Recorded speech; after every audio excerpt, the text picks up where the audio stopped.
Halo semuanya, kembali lagi dalam pembelajaran jarak jauh IPA SMP untuk kelas 8. Di video ini kita akan bahas mengenai tulang dan sendi pada manusia sebagai bagian dari sistem gerak manusia.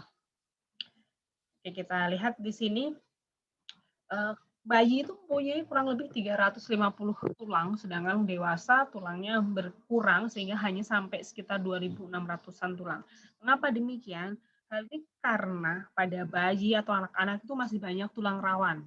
Menuju ke proses dewasa, tulang rawan tersebut akan menyatu. Nah, jadi karena menyatunya tulang rawan ini, maka pada manusia dewasa tulang-tulangnya menjadi terhitung lebih sedikit. Nah, pada proses penyatuan tulang rawan ini tuh terjadi di seluruh bagian tubuh. Kalau bayi yang baru lahir itu, beberapa bagian kepala itu terasa lunak. Nah, kadang mungkin bisa terlihat seperti ada denyutnya. Bayi baru lahir itu di bagian kepala itu ada seperti terlihat ada denyutnya. Nah, itu disebut dengan ubun-ubun atau fontanel.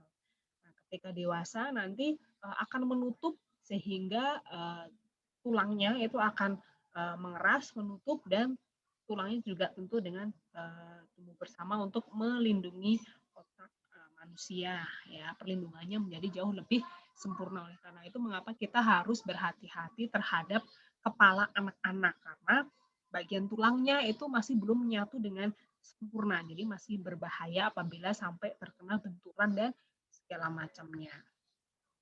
Ini adalah contoh dari bagian-bagian tulang manusia. Nah, rangka manusia itu merupakan rangka dalam atau endoskeleton. Kalau rangka luar itu namanya exoskeleton ya. Rangka tubuh manusia itu terletak di bagian dalam. Nah, fungsinya apa sih?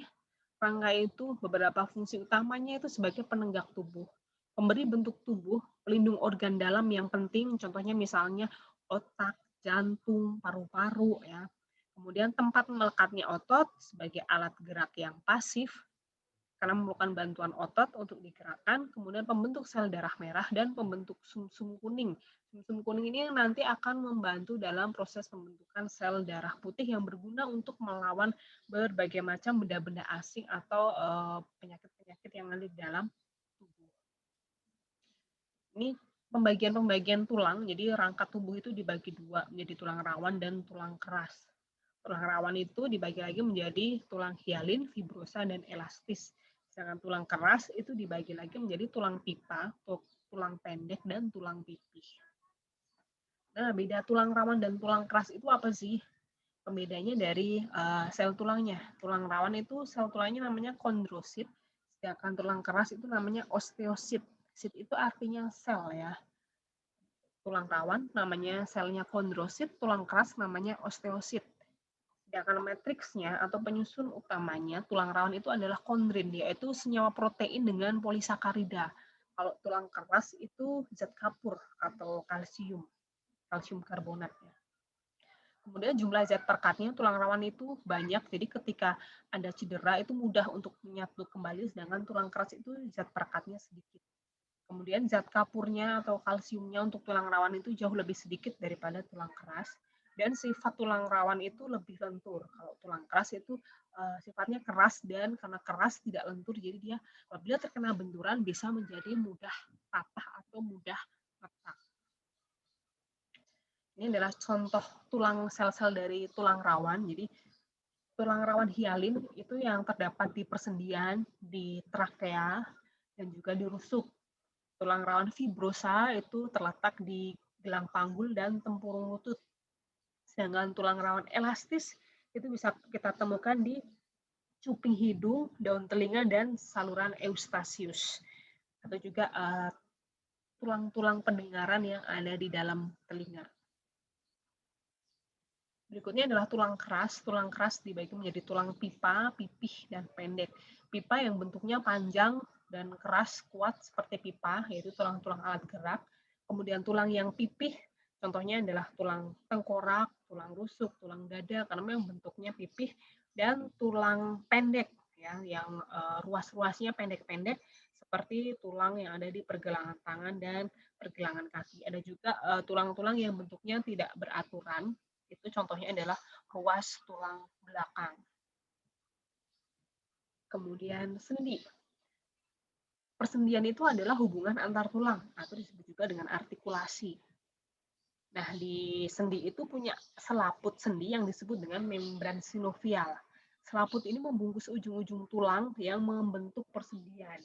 Fungsinya apa kok harus dibungkus? Karena selaput ini menghasilkan minyak sih, yang berguna sebagai pelumas sendi, sehingga sendi itu mudah digerakkan dan tidak terasa sakit karena tidak ada gesekan antar tulang ataupun bahkan tulang menjepit syaraf-syaraf yang ada di sekitar tulang tersebut sehingga menimbulkan rasa sakit. Nah, sendi sendiri dibagi menjadi 3, yaitu sendi mati, sinartrosis, sendi kaku, amfiartrosis, dan sendi gerak, diartrosis. Sendi mati atau sinartrosis itu adalah sendi atau hubungan antar tulang yang tidak memungkinkan gerakan. Contohnya adalah antar tulang tengkorak. Jadi kalau kita lihat di sini di bagian tengkorak itu ada bagian yang seperti retak-retak. Ini sebenarnya adalah bukti bahwa tulang kepala manusia itu mengalami penyatuan selama tumbuh. Dan karena ini hubungan antar tulang, maka disebut juga dengan sendi. Tetapi tidak mungkin ada gerakan, maka disebut dengan sendi mati. Berikutnya adalah sendi kaku. Sendi-sendi yang bergeraknya terbatas. Contohnya adalah hubungan antar tulang pada tulang rusuk, tulang dada, kemudian ruas tulang belakang. Mengapa sih tulang rusuk itu bisa bergerak? Itu berfungsi membantu kita ketika kita sedang bernapas. Kan ketika kita bernapas, rongga dada kita yang dibungkus oleh tulang rusuk, dilindungi oleh tulang rusuk itu akan mengembang dan mengempis, membantu untuk pernapasan. Kemudian sendi gerak atau diartrosis, ini sendi yang memungkinkan terjadi gerakan. Jadi karena tubuh kita bisa memungkinkan banyak gerakan, maka di sekitar dalam tubuh itu bisa terdapat sekitar 70 sendi gerak. Ya. Nanti kita akan membahas sendi-sendi yang utama kita gunakan atau sering kita gunakan dalam gerak sehari-hari. Ini contoh sendinya, ada sendi peluru, sendi engsel, sendi putar, sendi geser, sendi pelana. Jadi dinamai sesuai dengan karakteristiknya supaya mudah untuk diingat. Ya. Ada sendi peluru, sendi engsel, sendi putar, sendi geser, dan sendi pelana. Contoh sendi peluru. Sendi peluru itu terdapat pada antara tulang paha dengan tulang gelang panggul ya. Ini ada persendian ini namanya sendi peluru. Jadi memungkinkan gerakan ke segala arah ya. Karena merupakan salah satu anggota gerak utama pada manusia. Utamanya misalnya untuk berjalan ya. Atau untuk manuver atau bergerak dalam kegiatan sehari-hari. Berikutnya adalah sendi engsel. Ini gerakannya ke satu arah seperti engsel pintu ya. Jadi contohnya itu ada di siku ya. Ini ada di siku tangan ya. Dan kemudian di lutut. Jadi gerakannya seperti engsel ya, membuka menutupnya seperti engsel hanya satu arah. Berikutnya adalah sendi putar. Jadi memungkinkan gerakannya untuk berputar. Berputarnya mengitari tulang yang lainnya yang ada di sekitar sendi tersebut. Nah, ini contohnya adalah sendi yang berada di hubungan antara kepala dengan ruas tulang leher ya. Jadi kita bisa menggelengkan kepala kita ke kiri, ke kanan. Nah, itu salah satu fungsi dari sendi putar. Ya. Jadi tidak berputar 360 derajat, berputarnya tetap terbatas, tetapi berputar maksudnya adalah mengitari tulang yang berada di sekitarnya. Contoh berikutnya adalah sendi geser. Jadi sendi yang memungkinkan gerakan bergeser dalam satu bidang. Ya, bidang datar, dan itu terbatas. Jadi misalnya kita lihat ini